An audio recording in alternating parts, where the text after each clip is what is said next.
तो संजय राउत ईडी द्वारा हिरासत में लिए गए हैं और जिस तरह से अब जानकारी मिल रही है कि उनको गिरफ्तार भी किया जाएगा और उसी प्रक्रिया में लगे हुए हैं ईडी के अधिकारी।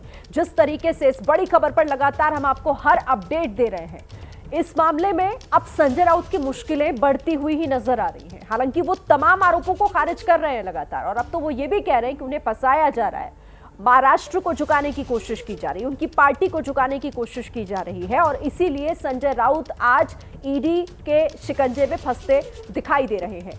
और संजय राउत से अब आगे की भी पूछताछ जो कि ईडी हेडक्वार्टर में हो रही है। अब तक उनके घर पर ईडी के अधिकारी मौजूद थे, जांच कर रहे थे, छापेमारी की जा रही थी, लेकिन अब ईडी दफ्तर में आगे की पूछताछ उनसे होगी। 4 अलग अलग तस्वीरें हैं आपके सामने। ईडी दफ्तर में संजय राउत जब पहुंचे, संजय राउत की हुंकार आपने देखी जब वो अपने घर से निकल रहे थे, उस दौरान से लेकर और ईडी के मुख्यालय, ईडी के हेडक्वार्टर के अंदर घुसने तक कई बार उन्होंने जिस तरीके का अपना बॉडी लैंग्वेज दिखाया, अपनी जो मौजूदगी दर्ज कराई, वो देखने लायक थी। हौसला बढ़ाने के लिए उनकी बेटी भी पहुंची विदिता और परिवार भी उस वक्त नजर आया जब संजय राउत अपने घर से निकलकर, यानी भांडुप स्थित उनके आवास से निकलकर वो ईडी के अधिकारियों के साथ ईडी दफ्तर के लिए निकल रहे थे।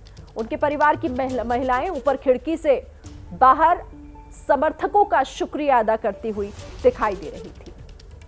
तो आज पूरे दिन भर ये जो सियासी, क्योंकि इसमें सियासत भी हो रही है, लेकिन ईडी की कार्रवाई जिस तरह से हुई, संजय राउत अब शिकंजे में है ईडी के, उन्हें हिरासत में लिया जा चुका है। थोड़ी देर में उन्हें गिरफ्तार भी कर लिया जाएगा और उसके बाद कल कोर्ट में पेश किया जाएगा। लेकिन आज दिन भर क्या कुछ हुआ, एक रिपोर्ट आप देखिए। शिवसेना नेता और राज्यसभा सांसद संजय राउत पर पत्राचाल घोटाले मामले में गिरफ्तारी की तलवार लटक रही है। सुबह तड़के ईडी की टीम जो है उनके घर पर पहुंचकर इस वक्त सर्च ऑपरेशन उनका जारी है।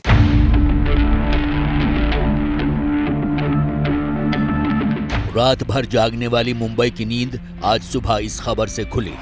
मीडिया में शिवसेना की जबान और चेहरा बन चुके संजय राउत के घर ईडी ने सुबह सुबह ही दस्तक दे दी। ईडी के एक्शन के बाद जब संजय राउत पहली बार दिखे तो अपने घर की खिड़की पर दिखे, हाथ हिलाते हुए। पात्राचौल केस में ईडी की टीम राउत के घर पहुंचे। राउत पर जांच में सहयोग नहीं देने का आरोप है। ईडी ने संजय राउत के घर में सर्च भी किया। संजय राउत ईडी के रडार पर काफी समय से हैं। आज जब सुबह 7 बजे ईडी की टीम संजय राउत के घर पहुंची तो एजेंडा साफ था, संजय राउत से पूछताछ और उनके घर में दस्तावेजों की तलाश। जैसे ही ईडी पहुंची, कुछ देर बाद उनके वकील विक्रांत सबने भी उनके घर पहुंचे। ईडी टीम के पहुंचने के बाद संजय राउत ने ट्वीट किया, जिसमें समर्पण नहीं करने के दावे से लेकर बाला साहेब ठाकरे की कसम तक खा ली। झूठी कार्रवाई, झूठा सबूत, मैं शिवसेना नहीं छोड़ूंगा, महाराष्ट्र और शिवसेना लड़ती रहेगी, मैं मर भी जाऊं तो समर्पण नहीं करूंगा। किसी भी घोटाले से मेरा रत्ती भर भी संबंध नहीं है। मैं बाला साहब की कसम लेकर बताता हूं, बाला साहब ने हमें लड़ना सिखाया है, मैं शिवसेना के लिए लड़ता रहूंगा। ईडी की टीम ने संजय राउत से पत्राचौल मामले से जुड़े सवाल पूछे और कई बार दस्तावेज दिखाकर पूछे सवाल। सूत्रों ने एबीपी न्यूज को जानकारी दी है कि ईडी संजय राउत से पत्राचाल मामले में ही पूछताछ कर रही है। ईडी ने राउत के घर से कई सारे दस्तावेज भी खंगाले और इन दस्तावेजों को दिखाकर भी कई सारे सवाल पूछे गए। परिवार के करीबियों का दावा है कि इन सवालों के जवाब देते हुए राउत में आत्मविश्वास दिखाई दिया। ईडी की टीम राउत के घर के अंदर मौजूद थी और बाहर सियासी घमासान शुरू हो गया। ये जो राजनीति गंदी चल रही है, बदले की भावना, दूसरा क्या है। उन्होंने आज ट्वीट किया, किसी भी हालत में मर जाऊंगा लेकिन शरण नहीं जाऊंगा। ये ट्वीट उनकी निष्ठा का प्रतीक है, उनके धारिष्ठ का, धैर्य का प्रतीक है। नहीं, ईडी अपना काम कर रही है, वो संजय राउत हो या कोई हो, गड़बड़ कीजिएगा तो ईडी वहां पहुंचेगी और आपसे सवाल जवाब करेगी। इसमें इतना हाय तौबा क्यों मचाया जा रहा है? आप खुद ठीक हो तो कोई दिक्कत नहीं। हनुमान चालीसा मुद्दे पर शिवसेना को घेरने पर अमरावती की निर्दलीय सांसद नवनीत राणा ने भी राउत पर निशाने की गंगा में हाथ धोने से परहेज नहीं किया। तो वहीं शिंदे गुट के विधायक जय शिरसाट ने भी राउत को निशाने पर लिया। संजय राउत जी, अगर चोरी नहीं तो डर किस बात का है? अगर आप चोरी नहीं किया है आपने, तो आपने क्यों पार्लियामेंट सेशन होने का कारण देके समय मांगा? आपने क्यों हॉस्पिटल में हूँ करके मुझे आगे की समय दीजिए?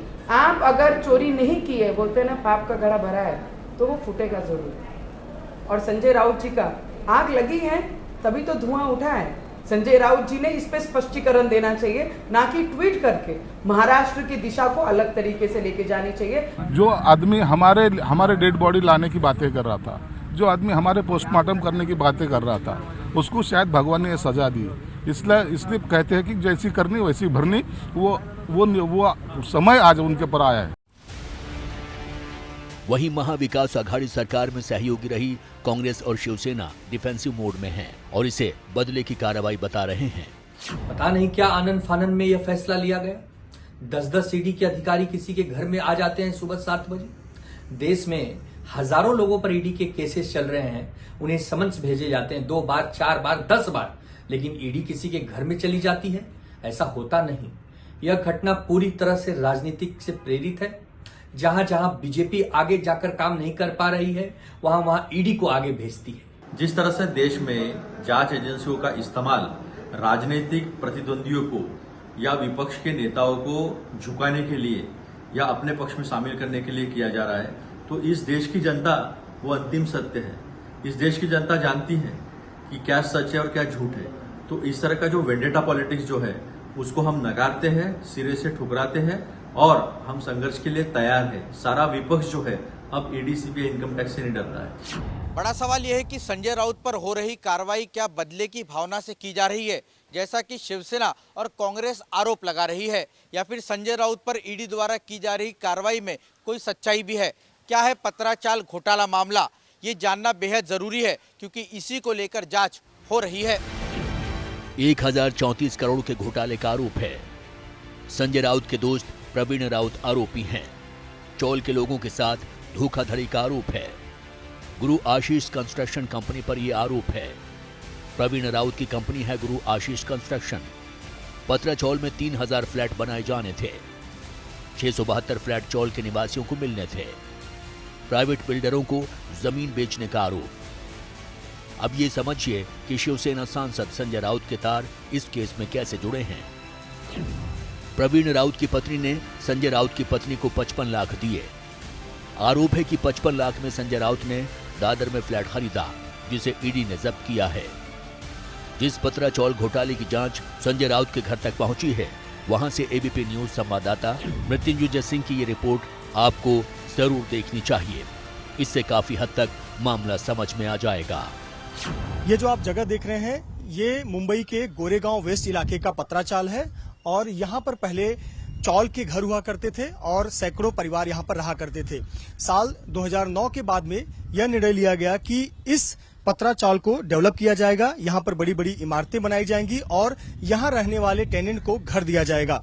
जिसके बाद इसकी जिम्मेदारी प्रवीण राउत की कंपनी गुरु आशीष कंस्ट्रक्शन को इसकी जिम्मेदारी सौंपी गई और कंपनी पर यह जिम्मेदारी थी कि यहाँ रहने वाले जो टेनेंट हैं, जो फिलहाल आपको सामने की इस 4 मंजिला इमारत पर, जो कि एक टेम्परेरी इमारत बनाई गई है, इसमें रहने वाले टेनेंट को घर दिया जाएगा। यह काम गुरु आशीष कंस्ट्रक्शन कंपनी को दिया गया। लेकिन प्रवीण राउत पर आरोप है कि उन्होंने पत्राचाल में रहने वाले लोगों के साथ धोखाधड़ी की।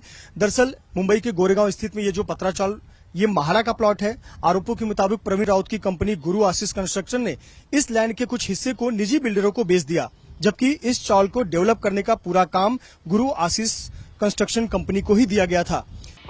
ये हैं शर्मा जी, जो रात का खाना और देश दुनिया की सुर्खियां दोनों लेते हैं सुमित अवस्थी के साथ। अब ये हैं इनके पड़ोसी बैनर्जी साहब। मिष्टी दोई खाते खाते पूरा बंगाल जान लेते हैं सुमन दे के साथ। इनकी तरह आप भी देखें अपने फेवरेट न्यूज एंकर को एक ही ऐप पर और डाउनलोड कीजिए एबीपी लाइव ऐप अपने स्मार्ट टीवी पर।